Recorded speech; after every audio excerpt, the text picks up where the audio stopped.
इस वक्त मैं हूँ नेपाल आर्मी के हेडक्वार्टर जंगी अड्डा के सामने, जहां जेनजी आंदोलन जो 2 दिन से चल रही थी और आज वार्ता होनी थी, वो वार्ता का आज अनौपचारिक तौर पे वार्ता की शुरुआत हो गई है। उस अंदर में जाके एक प्रतिनिधि अभी बाहर आए हैं, उस प्रतिनिधि से हम बातचीत करना चाहेंगे कि अंदर में क्या बातचीत हुई। सर, आप अंदर गए थे, क्या बातचीत हुई आप लोगों का?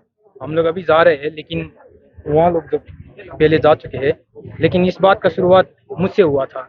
इस बात का शुरुआत गवर्नमेंट वर्सेस मी चल रहा था, क्योंकि गवर्नमेंट का बच्चे लोग होता है ना जो अंदर काम करते हैं, उन लोगों का बच्चे लोग हैकिंग में इन्वॉल्व थे। तो मैंने जाके साइबर ब्यूरो में सब कुछ केस फाइल किया था पहले ही। तो मुझे बाद में पता चला नेपाल का कांतिपुर चैनल भी इन्वॉल्व है इस पे। तो कोई भी प्राइवेट चैनल पब्लिक से इन्वॉल्व नहीं हो सकते डायरेक्टली। जी जी, अपने इस पे तो हम बात करेंगे अभी। अंदर में अभी क्या हो रही है, किस टाइप की वार्ता हो रही है, आने वाला दिन में क्या होने वाला है, कौन सरकार बन के जा रहे हैं अंदर? जी, बहुत लोग जा रहे हैं, बहुत सा ग्रुप जा रहे हैं। कोई आ रहा है मैं प्रधानमंत्री बनूंगा, कोई आ रहा है मैं प्रधानमंत्री बनना चाहूंगा। जी, वो तो नहीं हो सकता कभी भी। जब सब लोग के बाद एकजुट हो जाएंगे तभी प्रधानमंत्री बन सकता है, नहीं तो कोई भी प्रधानमंत्री कैसे भी नहीं बन सकते। बाकी वहाँ लोग अंदर गए थे, उससे भी कुछ है। तो आप अंदर गए थे, क्या बातचीत हुई अंदर में? मैं अंदर गया था, वहाँ पे चीफ सर से मुलाकात हुई। 1 घंटा बात हुआ। छल तो वही बोल रहे थे कि इतने लोग आ रहे हैं जेनजी बन के, क्योंकि ये तो जेनजी का बिलो 28। सब लोग क्या कह रहे हैं कि मैं जेनजी हूँ, मैं जेनजी हूँ, मैंने ये किया है, सो मेरा सरकार बनना चाहिए। मतलब गुडविल लेने की कोशिश हो रही है। Exactly. Not only Genjis, but people are coming from different parties also, and they are talking to the chief. But chief sir ने बोला आपका बात हम सुन, we'll listen to everybody's, and then I will do what is best for the country, what is best for the nation. जैसे कि आप chief साहब से मुलाकात की, आर्मी के चीफ साहब से, ये भी कहा जाता है कि कू हो जाए नेपाल में, जो है सैनिक शासन लग जाएगी। क्या आपको ऐसा कोई अनुभूति लगा? सर तो वही बोले कि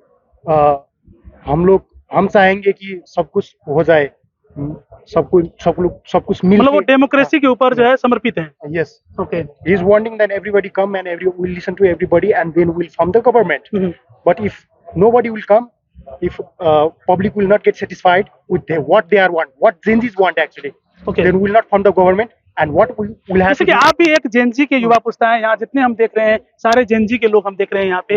आप क्या चाहते हैं कि कौन बने अगला प्रधानमंत्री, किसके नेतृत्व में देश जाए? नहीं, हमारा मुद्दा क्या है कि हम चाहते हैं कि वो हमारा जो कंट्री है, हमारा जो पर्पस था, जो पर्पस से आंदोलन शुरू हुआ, not social media but the corruption, development नहीं हुआ नेपाल में भ्रष्टाचार बहुत हो गया।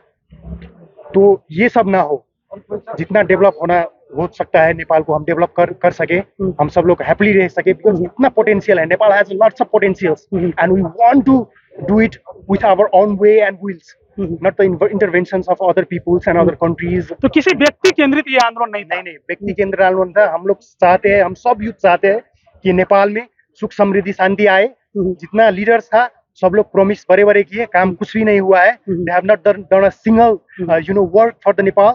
No roads, no school facilities, no educations and no hospitals, nothing. That's why this आंदोलन has. आप अपना परिचय दे सकते हैं? मेरा नाम विजय है, विजय शाह।